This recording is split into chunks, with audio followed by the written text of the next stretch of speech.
السلام علیکم ورحمت الله وبرکاتو. قدرمنو اوریدونکو، ډیر داسې خلک شته دي چې د اخترونو د لمانځه طریقه، احکام او مسایل ورته نه دي یاد. نو ځکه مې غوښتل چې په دې ویډیو کې در سره د اخترونو د لمانځه طریقه، احکام او مسایل په اړه معلومات در سره شریک کړم. هیله مند یم چې دا ویډیو تر اخره پورې وګورئ او له نورو سره یې شریک کړئ، ترڅو یو بل مسلمان هم ترې ګټه واخلي او زده یې کړي. د اخترونو لمانځونه چې یو اختر د شوال د میاشتې په لومړۍ ورځ راځي، چې هغه ته عید الفطر وایي، یعنی د روژې والا اختر.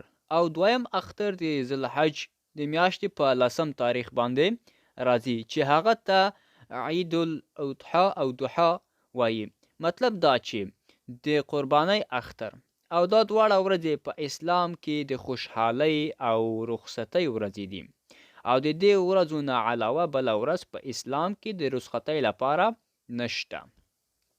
کله چې محمد مصطفی صلی الله علیه وسلم مکې مکرمې نه مدینې منورې ته هجرت وکړو، نو د مدینې مسلمانانو به 2 ورځې خوشحالي لمانځله، چې یوه اوله ورځ د نوروز وه او بله اوله ورځ د میزان وه. رسول صلی الله علیه وسلم ترې پوښتنه وکړله چې تاسو لپاره څه دي چې په 2 ورځو کې خوشحالي کوئ؟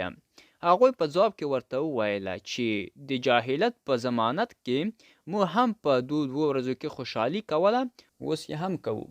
رسول صلی الله علیه وسلم ورته وویل چې نه، الله جل جلاله د 2 ورځو په ځای باندې تاسو ته 2 ورځې نورې درکړي دي چې د خوشحالۍ پکې ولمانځئ. یوه د واړه اختر ورځ ده او بله د لوی اختر ورځ ده. د اختر د لمانځه حکم: په دې دواړو اخترونو کې په هر مسلمان باندې 2 رکعاته لمونځ واجب دی. د دواړو لمانځونو لپاره هغه خبرې ضروري دي کومې چې د جمعې لمانځه لپاره ضروري دي، مګر دلته لږ فرق شته دی. اول دا چې د اختر لمونځ لپاره اذان او قامت نشته دی او د جمعې لمانځه لپاره شته. دویم دا چې د جمعې په ورځ خطبه مخکې له لمانځه ویل کیږي، مګر په اختر کې وروسته له لمانځه نه ویل کیږي. دریم دا چې د جمعې په ورځ خطبه ویل واجب دي او د اخترونو په ورځ ویل سنت دي. څلورم، د جمعې په لمانځه کې تکبیرونه نشته دي او د اخترونو په لمانځه کې په هر رکعت کې 3 تکبیرونه ویل کیږي.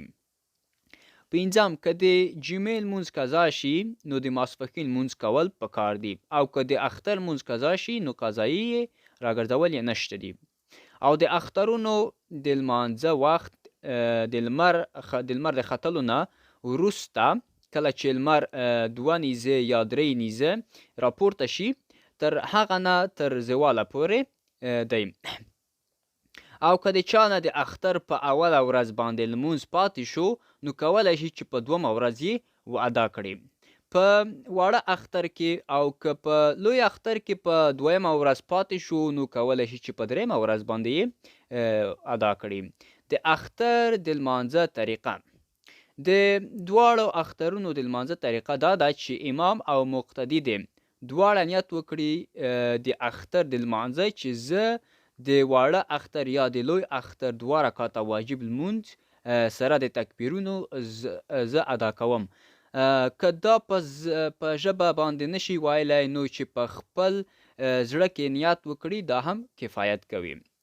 امام به الله اکبر ووایي او ورپسې به امام او مقتدي دواړه سبحانک اللهم ووایي. چې کله امام سبحانک اللهم خلاصه کړه په اول رکعت کې، نو 3 ځلې به الله اکبر ووایي او لاسونه به تر غوږونو پورې پورته کړي. مقتدي به هم ورسره دا کار وکړي او لاسونه به غوږونو ته پورته کړي. کله چې 3 ځلې 3 وارې الله اکبر وویل، بیا به لاسونه وتړي او الحمدلله به ووایي. وروسته به یو سورت ووایي او یو رکعت به پوره کړي. چې کله 2م رکعت ته امام راپورته شو، نو الحمدلله دې ووایي او وروسته د یو سورت ووایي، او چې سورت یې خلاص کړو بیا به 3 وارې الله اکبر ووایي او لاسونه به غوږونو ته پورته کړي. مقتدي به هم د امام سره دا کار وکړي او په 4م وار چې بیا تکبیر وایي، بیا به رکوع ته لاړ شي او د خپل لمونځ به ختم کړي. چې کله لمونځ خلاص شي، امام به فورا پورته شي او خطبه به شروع کړي او ټول مقتدیان به خطبه په خاموشۍ سره واوري. چې کله خطبه ختمه شي نو امام به دعا وکړي.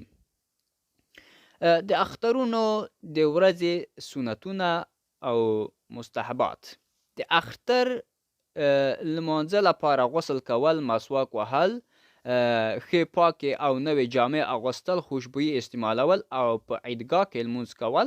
د اختر لمونځ خو په هر ځای کې په هر جومات کې کیږي، مګر عیدګاه د اختر لمونځ کول سنت دي، ځکه رسول صلی الله علیه وسلم او اصحابه کرامو هم دا کار کړی دی. او چې کله عیدګاه ته ځي نو پیاده لاړ شه، او که څه عذر وي او نو بیا کولی شي چې په سوارلي باندې هم لاړ شي. او چې عیدګاه ته ځې په یوه لاره لاړ شه، او چې راځې په بله لاره راشه، ځکه چې کوم قدم ته پورته کوې الله جلاله به تا ته په هغه یوه نیکي لیکي او یوه ګناه به معاف کوي درته. او د واړه اختر په ورځ د لمانځه نه مخکې خرما خوړل یا داسې بل خواږه شی خوړل سنت دي. او همدارنګه د لمانځه نه د مخکې هغه صدقه فطر او سرسایه ادا کړئ. دا خو د واړه اختر خاص عمل و. او اوس د لوی اختر خاص عمل دا دی چې کله ته عیدګاه ته روانېږې نو په لوړ آواز سره به تکبیر وایې. او د لوی اختر د لمانځه نه مخکې څه خوړل پکار نه دي، بلکې باید روژه ونیسي تر هغې وخته چې کله قرباني وکړي نو دا خپله روژه به د خپله ژبه په هغه ماته کړي. نو څنګه چې صدقې فطر واجب ده، همدغسې قرباني هم واجب ده. نو که چا قرباني ونه کړله نو هغه به د اسلام په مقدس دین کې سخت ګناهکار وي. او که چا قرباني ته پیسې نه درلودلې او قرض یې کړې نو الله جلاله به یې غني کړي. نو قدرمندو اوریدونکو، دا وه د اختر د لمانځه طریقه، احکام او مسایل. هیلهمند یمه چې یو څه مو ترې زده کړي وي. نور مو په الله پاک سپارمه. ښه صحت په هیله. السلام علیکم ورحمة الله وبرکاته.